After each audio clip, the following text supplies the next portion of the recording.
मेरे लाइफ में आज भी मेरे पास जो स्टाफ मेंबर्स हैं उनके सुख दुख सुनने के लिए मेरे पास समय होता है. I have that compassion which I've inherited from my father.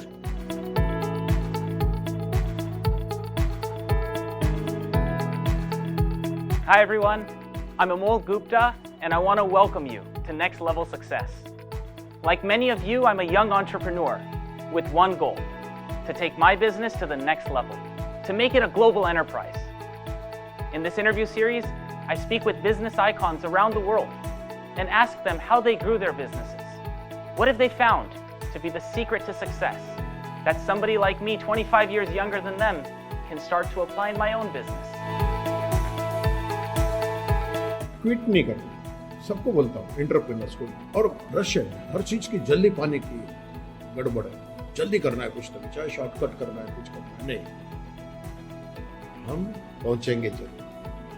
Provided you build organisation, you build a team, you work on a quality product, always, तो हम जरूर पहुंचेंगे. लाइफ में गैम्बलिंग नहीं करनी चाहिए. मुझे लगता है कि गैम्बलिंग नहीं करनी चाहिए. बिजनेस करें, बिजनेस के अंदर आप दोनों लॉस प्रॉफिट भाई बहन है, कोई दिक्कत नहीं. बिजनेस का भगवान एक ही है, आपका क्लाइंट. तो ये हमारा भगवान यदि खुश हो गया तो ये भगवान तो आपको कहते हैं ना, मन्नत मांगते हैं, पर्चा देता है, पता नहीं कब देता है. ये तो शाम की शाम दे के चला जाता है. सबसे पहला कस्टमर है. कस्टमर के लिए कोई नुकसान होता है तो कंपनी से लड़ना पड़े तो लड़ो. ट्रस्ट करो, कोई बेईमानी नहीं करेगा. एक चीज मैंने देखी कि ट्रस्ट करने से नुकसान कम होता है, ट्रस्ट ना करने से नुकसान ज्यादा होता है. अगर जो हमने टाइम बोल दिया, अगर उस टाइम पे देते थे तो हमारी तरफ से वो लेट कंस्ट्रक्शन है. जनरली बिफोर टाइम होता था तो हमारे हिसाब से क्यों टाइम पे दिया है. अपना जो रिलेशन है स्टाफ के साथ में, वो दयालुता का भी रहना चाहिए और डिसिप्लिन का भी, सख्त भी रहना चाहिए. अगर आपको शुरू में ही प्रॉफिट और चीज का लाभ वो लग जाएगा तो आप झटके सहन नहीं कर पाएंगे. तो इससे मत घबराओ, डिसीजन लेना सीखो. Join me as we merge their wisdom with modern day technology and take our own businesses to the next level. In today's episode of Next Level Success, we're honored to be speaking with a very unique personality who is not only successful in business but in multiple areas of life. जब आपने इस business को शुरू किया था, उस समय के बारे में बताइए. इंडिया में पहले रोड से ट्रांसपोर्टेशन होता ही नहीं था. तो मेरे एक ताऊजी थे, पिताजी के बड़े कजिन, उन्होंने एक होमवर्क किया कि अगर हम एक ट्रक को लंबे डिस्टेंस पर भी भेजना शुरू करेंगे तो काम हो सकता है. तो उन्होंने सबसे पहला एक्सपेरिमेंट किया कि कलकत्ता से विशाखापट्टनम के लिए एक गाड़ी रवाना कर दी. वो पता नहीं कितने हफ्तों में जाके पहुंची है, महीनों में पहुंची. रास्ते नहीं थे, कोई सुविधाएं नहीं थी, पहले से कोई एक्सप्लोर्ड रास्ते नहीं थे. the truck had to find its own way. Stationery उन्होंने खुद अपने तरीके से डिज़ाइन की, भाई माल भेजने वाला क्या लिख के दे, माल पाने वाले को माल कैसे मिले. तो इस तरह का उन्होंने पूरा शुरू किया, वो सक्सेसफुल रहा. वहाँ से समझिए इंडिया में रोड ट्रांसपोर्टेशन की जर्नी शुरू होती है. जो मेरे ताऊजी थे, DP Arya, he was the Pioneer of the road transportation in India. आज के दिन अच्छे एम्प्लॉयज़ को रिटेन करना बिजनेस की एक प्रायोरिटी भी है और एक चैलेंज भी. एज अ बिजनेस ओनर, वो क्या चीज़ें हैं जो हमें याद रखनी चाहिए अच्छे एम्प्लॉयज़ को लंबे समय तक रिटेन करने के लिए? एक मैनेजमेंट का एक मुझे लगता है बहुत बड़ा लेसन है कि आपको अपने जो स्टाफ है उनको उसी लेवल पर रखना है जिस लेवल पर आप हैं. मेरे पिताजी भी, मेरे चाचा जी भी, वो सारे वहीं खाना खाते थे जहाँ पर बाकी स्टाफ खाते थे. सबका एक कॉमन वहाँ पर किचन था. मालिक और कर्मचारी के स्तर में कहीं कोई अंतर नहीं था.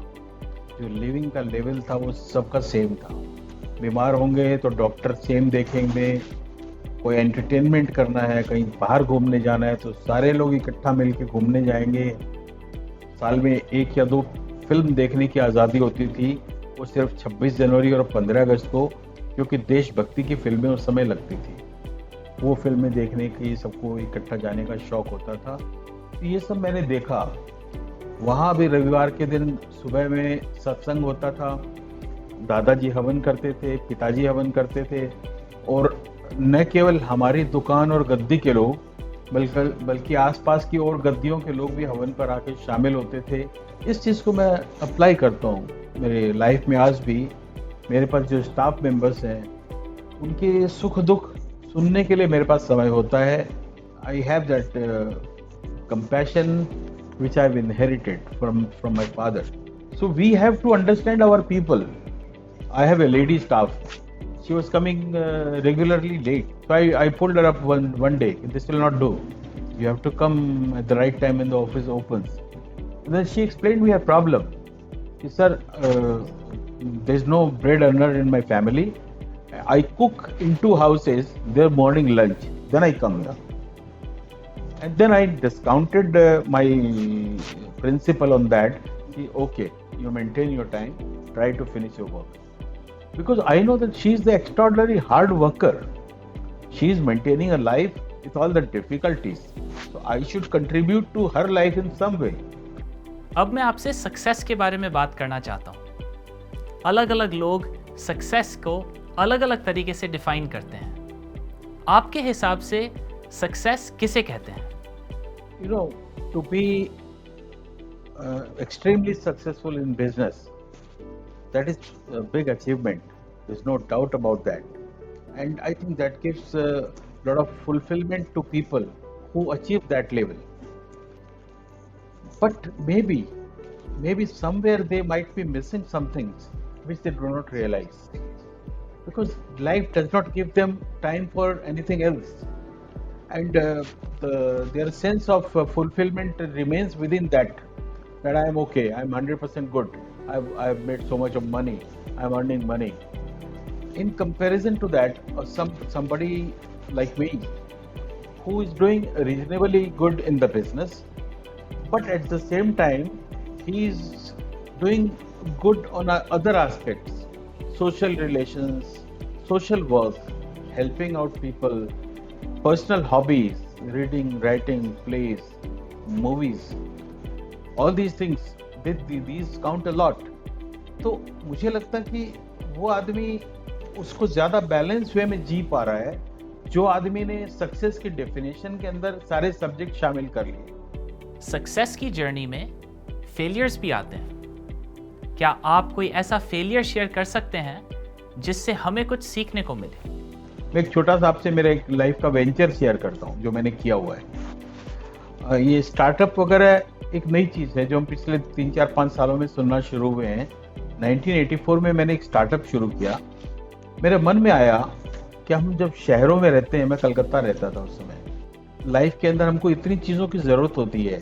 कभी कोई इलेक्ट्रिसिटी वाला रिपेयरिंग का आदमी चाहिए, कभी मेरा टीवी ख़राब हो गया, कभी कोई प्लम्बिंग जॉब आ गया। रोज़ाना एक आदमी को खोजना पड़ता है, बुलाना पड़ता है।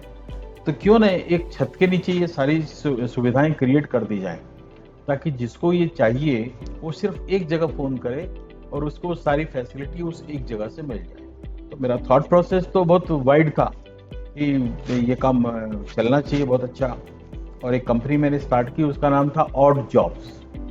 लेकिन जो उसका जो रिटर्न चाहिए था वो हमको नहीं मिल रहा था। पॉपुलैरिटी बेहिसाब मिल रही थी, लोग आना चाह रहे थे, लेकिन वो समय उचित नहीं था। लोगों ने यही कहा कि आज का समय ऐसा नहीं है जहाँ कोई आपसे सर्विसेज ले, वो घर के पास में जो सर्विसेज अवेलेबल है वो उससे लेना पसंद करता है। इस कंसेप्ट के ऊपर मैं रिसेंटली इन कुछ सालों में कंपनी आई थी, अर्बन कंपनी कह के, अर्बन क्लैप के नाम से शुरू हुई थी और बाद में अर्बन कंपनी, बहुत से लोग उसका लाभ भी उठा रहे हैं। तो आज के समय में वो चीज़ चल रही है, लेकिन उस समय नहीं चली थी। तो कोई इसको रिग्रेट के रूप में तो मैं याद नहीं करता। मैं ये नहीं कहता हूँ कि I regret what I did. मैं बल्कि एक प्रकार से मुझे खुशी होती है कि I tried what I thought. मैंने एक विज़न रखा, उस विज़न के अंदर में मेरा होमवर्क था। परिस्थितियाँ ऐसी इकट्ठी नहीं होती हमेशा कि आप जो चाहते हैं वैसा आप कर सकें, लेकिन आपका लक्ष्य होगा तो आप उस डायरेक्शन में ज़रूर बढ़ेंगे। आपके लाइफ एक्सपीरियंसेस से अगर आपको नेक्स्ट जनरेशन को कोई एक बात बतानी हो जिससे वो अपनी लाइफ, अपने बिजनेस को नेक्स्ट लेवल पे लेके जा सके, तो आप उन्हें क्या बताएंगे? फर्स्ट पार्ट तो ये है कि इमोरल नहीं होना चाहिए कोई भी काम आप करते हो, और दूसरी बात ये होनी चाहिए कि उसके अंदर में एक ह्यूमन एस्पेक्ट हमेशा होना चाहिए जो भी हम काम करते हैं। We have to treat people with compassion, with humanity. ये दो चीज़ें हैं जो दिल से, मन से, कहीं से निकल के आते हैं। जो मैंने कहा कि एक मॉरलिटी का, never do anything which is not morally correct, and be compassionate with your team. I think these two are my guiding factors. To our audience, we'll be back with a new business leader on another episode of Next Level Success. Stay tuned.